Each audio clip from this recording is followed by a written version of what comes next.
Hey guys, and welcome to a new video. I think it's safe to assume that TF2, while it has been going for very close to 11 years strong, has a lot of things missing that a lot of players have complained about and asked for them to be put into the game.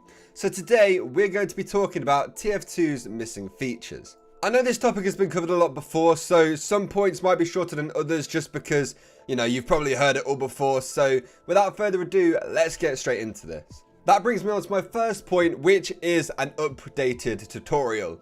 So many new players have no ideas how to play most of the classes because there isn't a tutorial for them. And let's be honest, the tutorials that exist in the game right now for the 4 classes that they exist for absolutely suck. I think a complete revamp of the tutorial would be perfect for new players. It could actually teach them about the differences between each class and what each single class can and can't do, and what they should and shouldn't be doing while playing that class and playing with their team.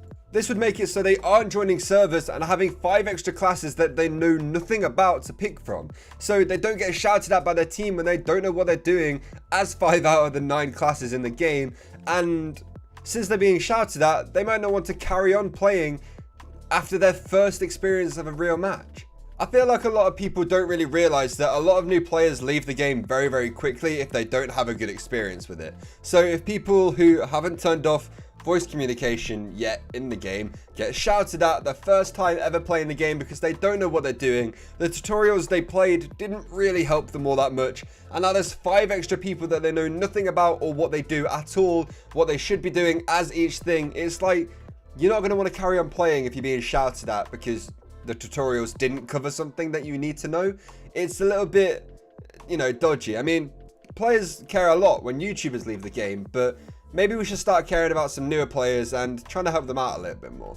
So if you do see somebody struggling with something and not quite understanding how the game works, please just give him a tip or something like that instead of shouting at him that he's not winning you the game, because you're most likely playing casual and you shouldn't be taking it that seriously. Another really simple feature that is still missing in TF2 is map selection in competitive. Now, I know this is probably on purpose from the TF team to make people play those maps and learn more maps and stuff like that and have an actual rotation of official maps that they play in game. But most of the maps are the ones that you've probably turned off in casual, so you don't play them that often. The prime example of that being competitive turbine.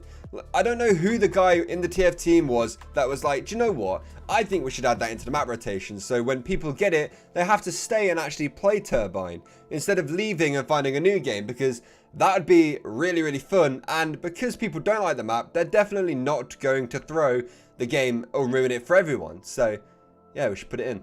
And to be honest, my experiences with competitive turbine have actually been pretty good. It's not nearly as campy as casual turbine, but if a player really doesn't want to play turbine because they haven't selected the map to play that, they don't want to play it, they don't play it in casual because they don't like it, it would absolutely suck to get into a competitive game that you get punished for leaving just to play a map that you absolutely despise. So those players, a lot of players will throw if they get a map they don't want in competitive matchmaking, which makes it even harder for the other players on the team to actually get a win and turn that into something positive, which absolutely sucks when one person's losing it for the rest of them. Even if one player isn't doing that well or pulling their weight, it's so much more difficult to actually do anything. So having to pick a map, or even having a checklist of maps you'd prefer to play over others if the TF team insists on making you play all maps in competitive, like just so people have their preferences selected. So if they do get something that they don't like, they're like, oh, that was a bit unlucky. You can't really do much about it, and they will actually play it anyway because, they are getting a choice in that.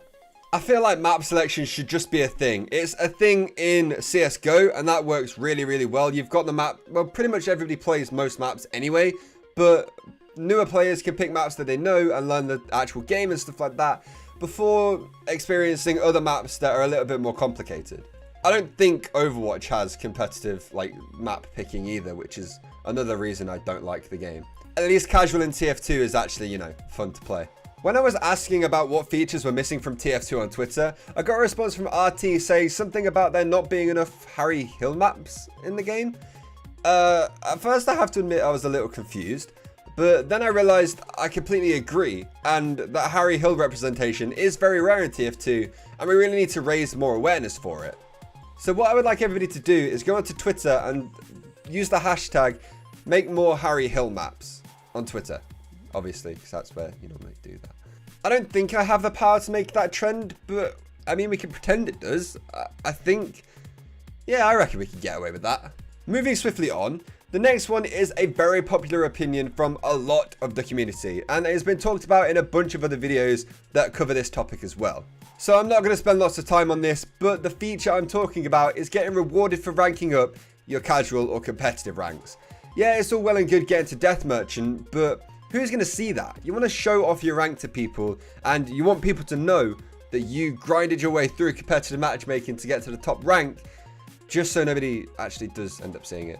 A lot of people have an idea for like a casual badge. So if you upgraded your casual level, your badge would change and it would upgrade itself. Or if you deranked in competitive, then your rank or your badge would also degrade with your rank. I think that's a quite cool way to try and make people actually play well in competitive and get to a Death Merchant rank, because let's be honest, the badge is all that matters, and that's all TF2 players care about. If we get free cosmetics from things, we're going to do it. Just me? Oh, okay. Another idea I had is to do something a little bit like CSGO, where you have different badges displayed on your scoreboard. I don't know how that would work in TF2, because you do technically have your casual level or your competitive level displayed there if you're playing that mode, but I think having to be able to change those would actually be kind of cool. So if you're in a casual match, you can show off your competitive rank and a bunch of other cool stuff. That's something a little bit more minute, but I think that would be a really cool detail, because you do actually get some reward then from ranking up your stuff. Funk went over this in much more depth in his video, so there's going to be a link below if you want to check out that video and see his ideas for the badges and the hats and stuff like that. It's actually really cool and really well made, so definitely check that out.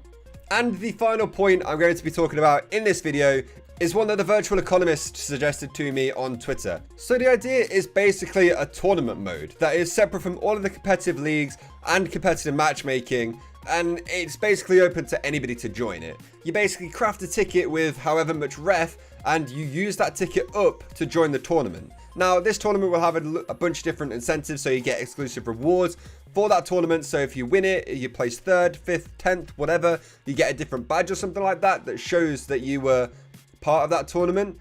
And then you've got a badge for it as well, maybe if you win or something like that. But you can craft a ticket to get in, and that's the more important bit, because if you craft a ticket for 5 ref and then use that ticket up, that's 5 ref that's completely gone, and you're getting a reward that's actually worth the 5 ref to actually obtain, because it's tournament exclusive stuff. Whereas if you craft a hat, you're using up 3 ref for something that's not worth it. So less people are going to be doing that, and only stupid people like myself will craft a lot of ref to try and get a hat that's worth it, because it's a lot of ref to waste for something that you can buy for like 1/3 of what you're going to be using, which would help a lot with the metal situation in TF2. Ref is so cheap right now, and keys are worth so much more refined because there's so much of it and it's not rare at all anymore. Like, the more of it we get rid of, the more key prices will come down in terms of ref. They'll stay the same in real world money, but ref will go up in price, making the keys, cost less ref. So, if you want to go back to those days where, keys were like 6 ref, 2.33 ref, whatever it was, then, we need to get on this idea. So yeah, I think that was actually like an amazing idea from the virtual economist. I'm glad he suggested that to me. And I don't know if he's going to make an actual video about that, going more in depth in it, but if he does, you are going to want to watch it. All of his videos are insane. Definitely check out his channel. Link below. So anyway, that is going to do it for the video, guys. I hope you did enjoy it. If you did, make sure you leave it a like. If you didn't enjoy it and don't want to leave a like, then yeah, that's cool. Don't worry about it. If you also wouldn't mind subscribing to the channel while you're liking the video, if you do end up doing that, then that will help me out a lot. We're actually getting kind of close, to 50k subs. We might be able to get it by the end of the year if we keep up the way we've been doing recently. So that's very exciting. So anyway, once again, thank you all so much for watching. I hope you did enjoy the video, and I'll see you all next time. Goodbye.